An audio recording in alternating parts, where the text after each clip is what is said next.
शरद पवारांच्या राष्ट्रवादी काँग्रेसचे प्रदेशाध्यक्ष शशिकांत शिंदे यांनी त्यांच्याच पक्षाच्या साप्ताहिकात लिहिलेल्या लेखामध्ये मोठा दावा केलाय। दोन्ही राष्ट्रवादींच्या विलीनीकरणानंतर अजित पवारांकडेच पक्षाचं नेतृत्व देणार होतो असं शशिकांत शिंदेंनी त्यांच्या लेखात म्हटलंय। त्यासोबत त्यांनी पक्षाचं विलीनीकरण करणं हीच दादांना खरी श्रद्धांजली ठरेल असंही म्हटलंय। जसं हे साप्ताहिक माध्यमांसमोर आलं त्यानंतर राज्यामध्ये राजकीय घडामोडींनी वेग घेतला। पुढे काय काय घडलं दिवसभरात बघूया।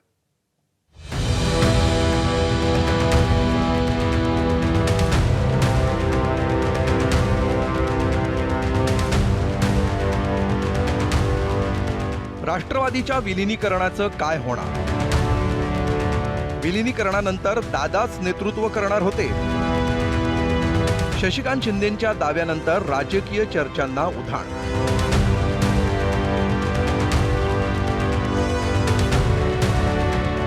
बारा फेब्रुवारीला दोन्ही राष्ट्रवादींचं विलीनीकरण होणार होतं। ही चर्चा शांत होण्याआधीच शरद पवारांच्या राष्ट्रवादीचे प्रदेशाध्यक्ष शशिकांत शिंदेंनी त्यांच्या पक्षाच्या मासिकात एक लेख लिहिला। त्यानुसार अदृश्य शक्तींच्या कारवाया, धमक्या आणि षडयंत्र रचून केलेल्या आरोपांमुळे अजितदादा राष्ट्रवादीतून बाहेर पडले। त्यांना वेगळा गट स्थापन करावा लागला। त्याची आपल्याला कल्पना आणि जाणीव आहे, परंतु झालेली चूक आता पुन्हा दुरुस्त करायची या विचारांनी दादा मागील 4-5 महिन्यांपासून कामाला लागले होते। दोन्ही राष्ट्रवादींच्या एकत्रीकरणाचा निर्धार करून ते माननीय जयंत पाटील, माननीय पवार साहेब आणि आमच्याशी बोलत होते। मनपा आणि जिल्हा परिषदांच्या निवडणुकीत त्यासाठीच त्यांनी जाणीवपूर्वक दोन्ही राष्ट्रवादी काँग्रेसची युती घडवून आणली होती। स्वतः हिरिरीनं प्रचाराची आघाडी सांभाळत होते। 12 फेब्रुवारीला दोन्ही राष्ट्रवादींचं विलीनीकरण करायचं असा निर्णय माननीय पवार साहेबांच्या उपस्थितीत झाला। विलीनीकरणानंतर राष्ट्रवादीची धुरा अजितदादांकडे सोपवण्याचा निर्णयही साहेबांसह सर्व नेत्यांनी केला। कार्यकर्त्यांची तर तीच अपेक्षा होती, त्यासाठी ते आग्रही होते, पण काळानं घाला घातला। दादांचे दोन्ही पक्ष एकत्र आणण्याचं स्वप्न अपुरं राहिलं। आता आपली सर्वांची जबाबदारी हे दोन्ही पक्ष एक करण्याची आहे। दादांकडे नेतृत्व देणार होतो असं म्हणत शशिकांत शिंदेंनी लेख प्रकाशित केला। आता जर थेट प्रदेशाध्यक्षांनीच दादांचं नाव घेत विलीनीकरणावर भाष्य केलं तर दुसऱ्या बाजूनही प्रदेशाध्यक्षांचीच भूमिका अपेक्षित होती, पण त्याआधीच हिरामण खोसकरांनी प्रतिक्रिया दिली। आमची 100% इच्छा आहे।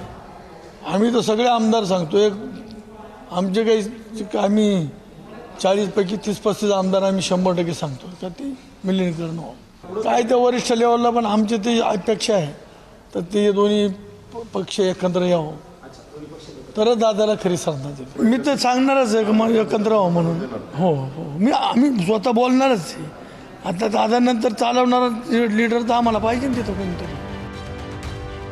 बहुतेक हीच भावना अनेकांची असेल, पण राष्ट्रवादी काँग्रेसकडून प्रफुल्ल पटेल, सुनील तटकरे किंवा सुनेत्रा पवारांसारख्या प्रमुख नेत्यांची मात्र प्रतिक्रिया आली नव्हती।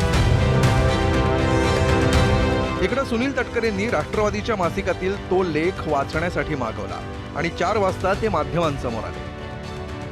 मी वारंवार या विषयावरती स्पष्टपणे म्हणत आलो की या संदर्भातला निर्णय जेव्हा केव्हा कोण चर्चा सुरू करेल त्यावेळेला वहिनी आहेत, कारण त्या आमच्या नेत्या आहेत, उपमुख्यमंत्री आहेत, उद्याच्या भवितव्याच्या कालावधीमध्ये आणखीन पक्षाची जबाबदारी त्यांच्यावरती येईल आणि पक्षाचे वरिष्ठ नेते मंडळी आहेत। एखादा प्रस्ताव किंवा एखादा विचार कोणी मांडला तर मग त्या बाबतीमध्ये पक्षाच्या कोर ग्रुपमध्ये चर्चा होऊ शकते। मी राष्ट्रवादी काँग्रेस पक्षाचा अध्यक्ष आहे।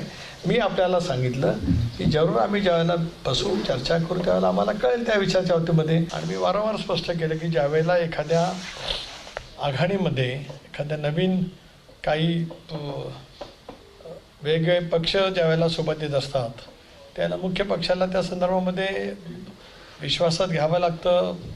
त्यांच्या जो चर्चा त्या ठिकाणी करावी लागत असते तर तेही त्या ठिकाणी स्वाभाविकपणाने आहे।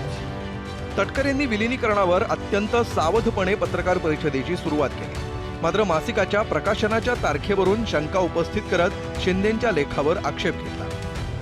अजितदादांना राष्ट्रवादीतून बाहेर पडून वेगळा गट स्थापन करावा लागणार होता याची आपल्याला कल्पना व जाणीव आहे, परंतु झालेली चूक पुन्हा दुरुस्त करायची अशा विचाराने दादा मागील 4-5 महिन्यापासून कामाला लागले होते। याला माझं खूप ऑब्जेक्शन या ठिकाणी आहे, माझा आक्षेप आहे। अशापैकीचं वक्तव्य किमान शशिकांत शिंदेने दादांच्या या दुर्दैवी अपघाती निधनाच्या नंतर लेखी स्वरूपामध्ये किंवा तोंडी करू नये असं मला स्पष्टपणे त्या ठिकाणी वाटतं. भारतीय जनता पक्षाबरोबरती आपण असलं पाहिजे ही भूमिका दादांची अनेक वर्षापासूनची होती. एकोणीसला तर दादांनी स्वच्छपणाने सांगितलेलं होतं की भारतीय जनता पक्ष आणि राष्ट्रवादी काँग्रेस पक्षाचं सरकार स्थिर राहू शकतं. आता हे जे काही शशिकांत शिंदेने लिहिलेलं आहे हे अनाठही आहे, गैर आहे. अशा वेळीचं लिखाण करून दादांच्या या दुर्दैवी अपघाता निधनाच्या नंतर वेगळं काहीतरी जे काय ते साधू पाहतायत की काय त्यांना नेमकं बोलायचं आहे त्यांचं त्यांना माहिती आहे. अजितदादा गेले आणि राष्ट्रवादी काँग्रेसच्या विलिनीकरणाच्या चर्चा एकदम मोठ्यानं होऊ लागल्या. आता दादांना विलिनीकरण हवं होतं की नाही याचं उत्तर दादांनी शेवटच्या काळातील स्वतःची वक्तव्य, शरद पवारांशी वाढलेल्या भेटीगाठी, तुतारीच्या अनेक उमेदवारांनी घड्याळ चिन्हावर लढवलेली निवडणूक या सगळ्या गोष्टींमधून दादांची इच्छा स्पष्ट कळते. पण ते कधी होणार होतं याचं उत्तर मिळणारच नाही. त्यातच शरद पवार आणि त्यांच्या पक्षातील नेत्यांनी केलेले दावे आणि त्या लेखावर आक्षेप घेत आलेली तटकरेंची प्रतिक्रिया पाहता विलिनीकरणाचा विषय तुर्तास तरी लांबलेला दिसतोय. पण विलिनीकरणासाठी नेमका कोण पुढाकार घेणार आणि शशिकांत शिंदेंना वाटत असलेली ही चूक नेमकी कशी सुधारली जाणार याचीच दोन्ही बाजूच्या कार्यकर्त्यांना उत्सुकता असेल हे नक्की. ब्युरो रिपोर्ट, एबीपी माझा. एबीपी माझा, उघडा डोळे बघा नीट.